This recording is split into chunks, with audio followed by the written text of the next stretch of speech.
So when I started at SNHU 8 years ago, we didn't really have a centralized comms team. Anybody could talk to the media or send press releases, which resulted in us just not telling our story as well as we could. And the board really charged our team with telling our story better in our own backyard. So over the years, we've really focused in on sourcing and telling our student stories better. First around commencement and building relationships with staff. And now we source and pitch hundreds of stories every year.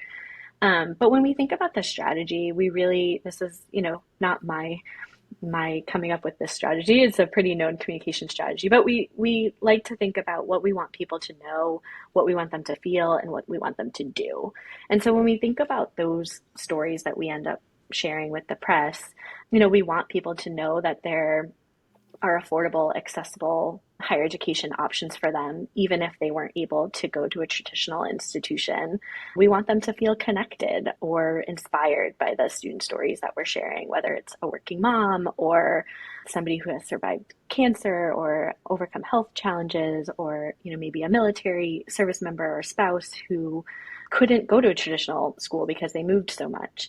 And what do we want them to do with that information? Of course, we would love for them to enroll at SNHU or share the story with, other people in their networks.